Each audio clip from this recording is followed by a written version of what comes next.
yang pernah dengar tentang rok tafkhim? Pernah. Sebelum kita mulai belajarnya, bisa kita berdiri semua dulu. Kita mulai dengan tepuk semangat. Tepuk semangat. PAI. Hebat. Belajar. Semangat. Tafkhim. Kita bisa. Kalian di rumah ada yang membaca Al-Quran nggak? Ada. Belajar sendiri atau bersama orang tua? Ada yang membaca sendiri di rumah? Coba katakan. Kalau yang bersama orang tua ada nggak membaca Al-Quran bersama orang tua? Kamu bersama orang tua. Kalau di masjid atau di musola ada nggak belajar mengaji atau mengaji di masjid? Pada saat baca Al-Quran, kalian pernah nggak dengar atau baca rok yang dibaca tebal? Nah, contohnya apa? Ada yang tahu nggak? Kata apa? Atau ayat apa? Ada yang bisa kasih contoh? Coba, apa? Ar-Rahman.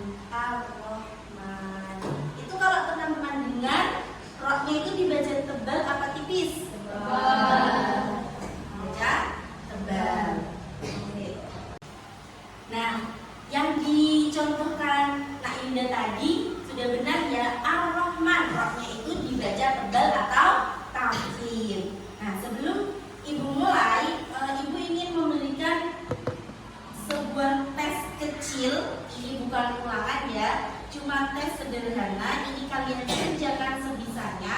Ini tentang hukum rok yang dibaca tafkhim. Nanti kalian kerjakan sebisanya, lalu dikumpulkan dalam waktu 5 menit ya pekerjaannya. Setelah itu nanti kita bahas bersama.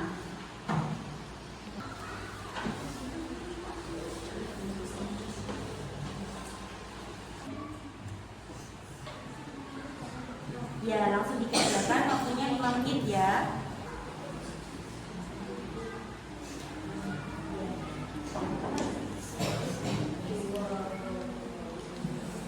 Baik, waktunya sudah habis ya. Sudah 5 menit berlalu, sekarang dikumpulkan. Coba dari baris sebelah sini dulu dikumpulkan.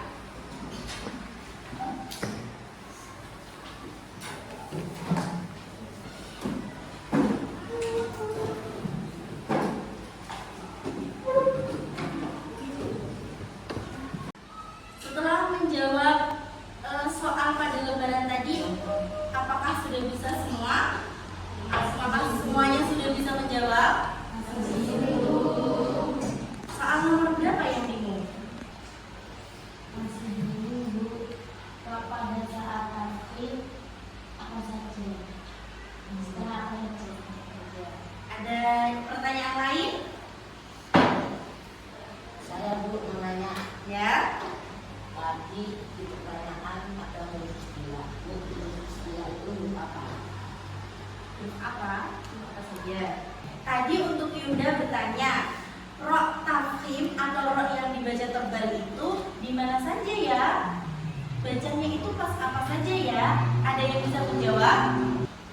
Saya Bu, yang saya tahu rok tafkhim dibaca tebal saat harokat fathah atau dhammah. Nah, benar. Ada yang bisa jawab lagi? Sekarang. Tadi Banyu nanya, huruf istilah itu apa saja ya Bu? Ada teman-teman ada yang bisa jawab pertanyaan Banyu? Ya.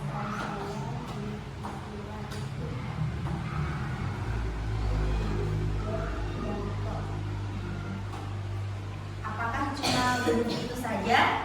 Cuma huruf dot sama kok saja huruf istilah itu? Ada yang tahu?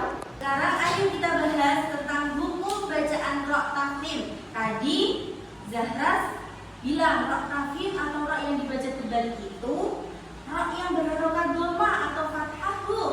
Nah, sebenarnya apa namanya? Jawaban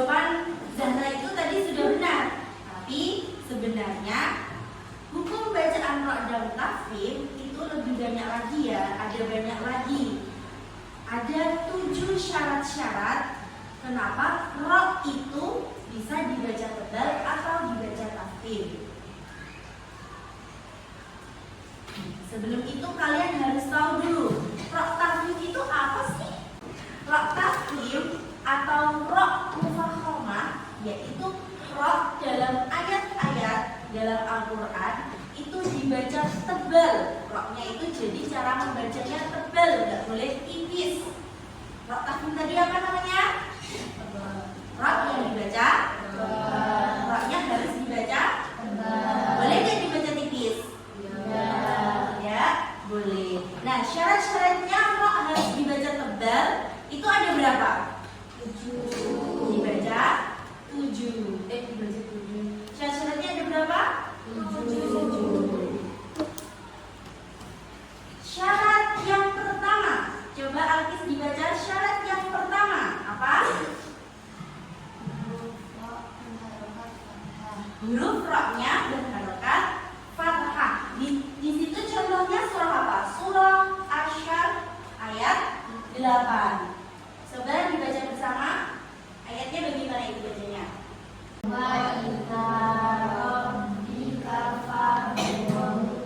Ini mana? Ro yang dibaca tebalnya yang mana? Ro yang berharokat fathah. Coba ayo kita cari dalam lafaz ini wa ila rabbika farghab. Coba kita cari ro yang berharokat fathahnya yang mana? Rabbika. Wa ila rabbika. Rabbika ini ro-nya berharokat fathah. Jadi ketika membaca Al-Quran ada ayat yang ro-nya berharokat fathah seperti lafaz rabbika ini. Nah, ro ini kan berharokat fathah. Ini harokat fathah kan? Ini ro-nya harus dibaca tebal atau tafkhim. Syarat nomor 2. Syarat nomor 2 apa? Coba dibaca Karin. Huruf ro-nya berharokat dhamma. Contohnya pada surah apa ini? Surah At-Takwir ayat 4. Surah At-Takwir ayat 4. Coba dibaca bersama-sama dalam bunyi ayatnya. 1, 2, 3.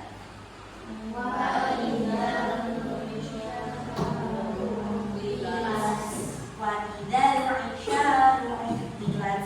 1, 2, 3.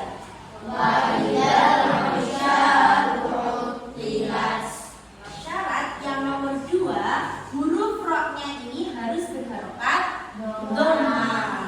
Nah, ini contohnya pada surah At-Takwir ayat 4. Gimana tadi? Coba baca sekali lagi. Gimana cara bacanya? 1, 2, 3.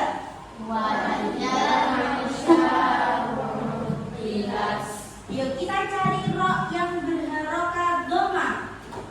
Mana ya? Mana? Coba dibaca yang keras. Ro yang berharokat dhamma yang lafaz mana?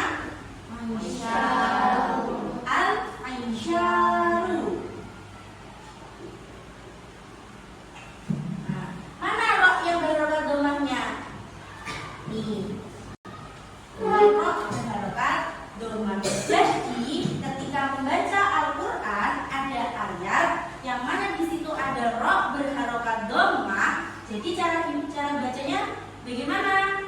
Harus dibaca tebal atau tafkhim.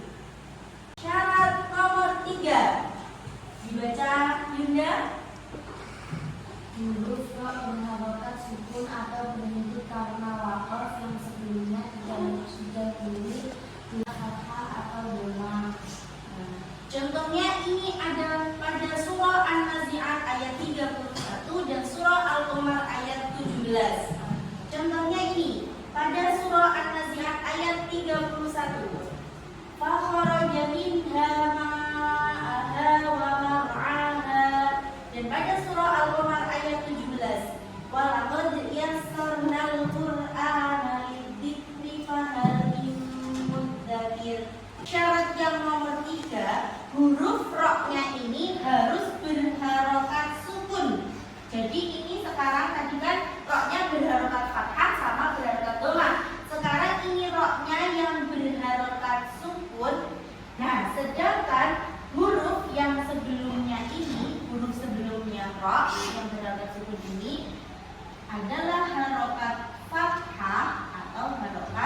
dhamma. Misalnya ini tadi pada surah An-Nazi'at ayat 31. Fa kharaja minha ma'aha wa mar'aha. Ayo kita cari ra yang berharakat sukun. Pada kata apa ini ra yang berharakat sukunnya? Wa mar'aha. Wa mar'aha.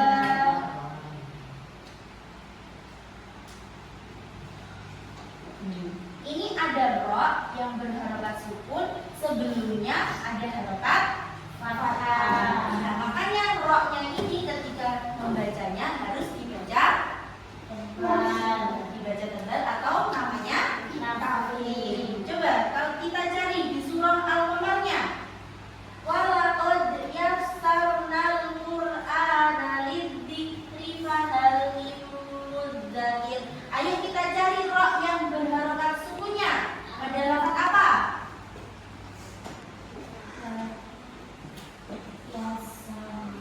Yas.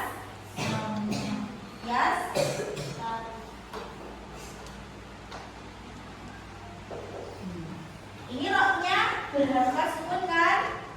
Sebelumnya berharakat apa? Sebelum ra yang berharakat sukun ada harakat fathah. Nah, jadi ketika membaca lafaz yasarna, ra-nya ini boleh nggak dibaca gini? Yasarna. Yang benar gimana? Yasarna.